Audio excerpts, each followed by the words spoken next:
The UK government has just published a new statement of changes in immigration rules. It was published on the 14th of October 2025. I felt it's so important for me to share this with you so that you can know the major changes they've made recently. Now, most of these rules that have been changed will not reflect on the government website until maybe a few days or weeks. So it's always good for you to get this on board right now. In this particular document, I'm going to share with you some of the ones that I feel, yeah, is relevant to you. There are hundreds of them here. They've changed, but I'll just select the ones that are related to you. I'll put the link to this particular document in the description so that you can go through it. It's so important for you to go through this document so that you can know what affects you and what doesn't. You know the reason why they deported somebody last week. You will know exactly why the re-entry ban has been changed. That if you receive a ban for overstaying, there are so many aspects of it. The exact amount that you need as proof of fund if you're a student. And there is this good news I have for you in this particular document. I feel, yeah, let's share every single thing so that you are prepared. If you are meeting me for the first time, my name is Cynthia. I share information that will help your transition abroad to be as smooth as possible. I share information about settling, working, or studying in the UK. If you need help optimizing your CV, cover letter, personal statement, or supporting information, then reach out to me. The link will be in the description as well as in the comments. And if you want to support my channel, you can always buy my book. Yes, buy my book, please. Thank you so much. And without wasting time, let's get into this video. Now, there are 8 major changes I'm going to share with you. The first one is that for student visa,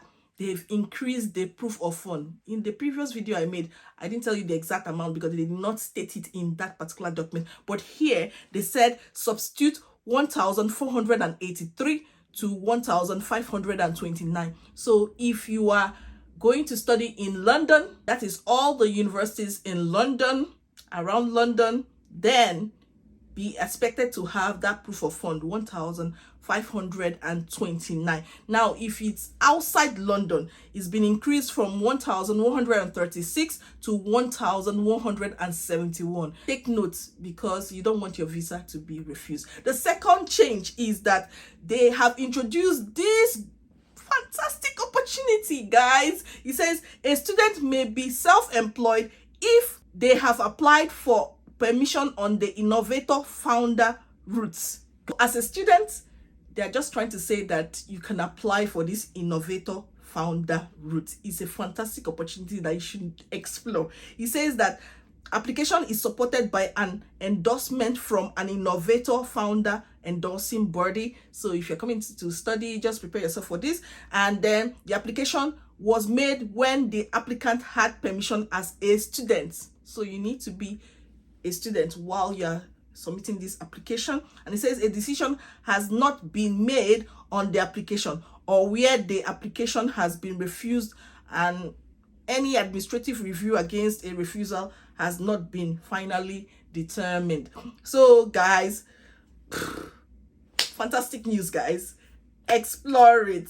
It's just something that I feel, yeah, it can help you grow in the UK. Third on my list is the change they made to the graduate visa route, which is the post-study work visa route. It says here for PhD, they're going to give 3 years, and for any other qualification that they're going to give you 2 years if you submit before the 1st of January 2027. But if you submit after the 1st of January 2027, then it's going to be 18 months. So this is for those people who want to pursue a bachelor's degree, master's degree in the UK, or any other relevant qualification that meets the requirement. For example, PGCE and PGDE. Let's just weigh it up. I'm happy that they didn't tamper with that of PhD, but it's sufficient time for you to transition into a skilled worker visa.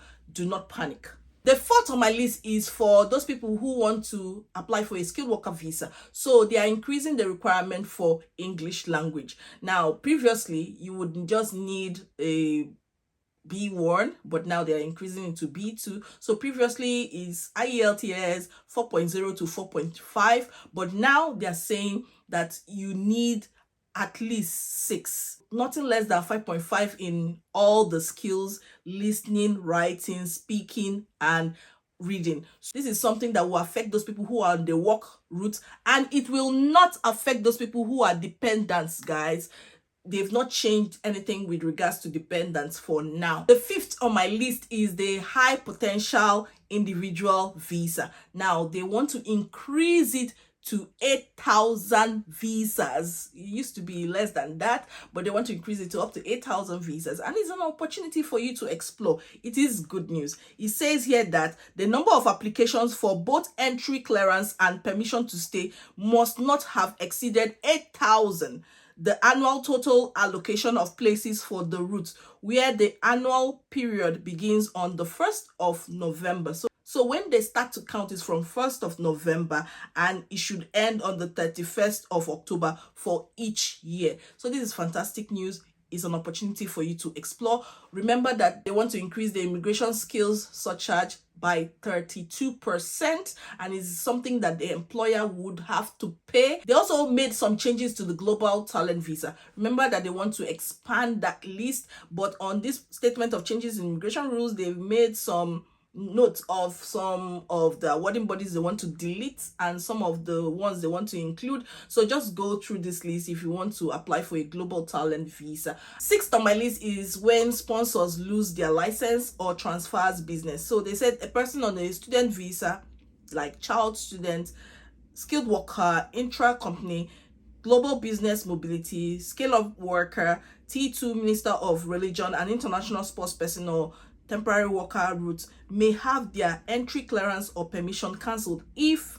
they said the sponsor does not have the sponsor license. So if your sponsor loses their license, it can be cancelled. And we already know this. It says here that the sponsor transfers the business for which the person works or at which the study to another business or institution, and that business or institution fails to apply for a sponsor license or fails to apply for a sponsor's license within 28 days of the date of a transfer of their business or institution, or applies for a sponsor license but is refused, or makes a successful application for a sponsor's license but the sponsor license granted is not in a category that would allow the sponsor to issue a certificate of sponsorship or confirmation of acceptance for studies to the person. If the transfer the business from one like organization to another organization, they hope that the new organization should have the license to sponsor. All of these conditions have to be met if they are to maintain your sponsorship.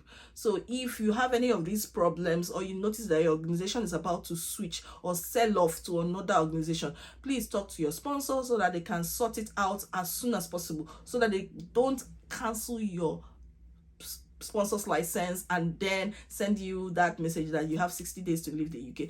This has happened to a lot of people. The seventh on my list is change of employer. Please just go and read about this change of employer.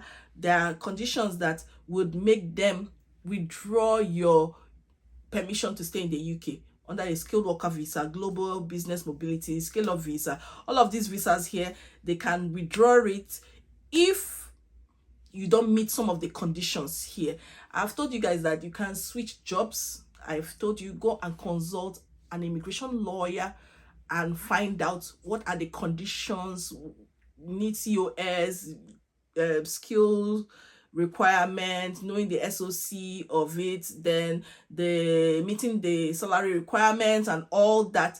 But if you're going to do that, you do it the right way. Consult an immigration lawyer, please. I don't like to talk about this a lot, but just go and read about it. Conditions which they would not want you to, be in. That's the reason why you've been hearing some stories of people who are in the UK doing a particular job. They switched on that job and then they just withdraw their license because they're doing content creation or something like that. Just consult an immigration lawyer. They also made some changes to when you change to a job that is of a lower salary. They don't like when you are on a particular salary and then you switch to another salary and it's lower than the previous one. There are some conditions that have to be met.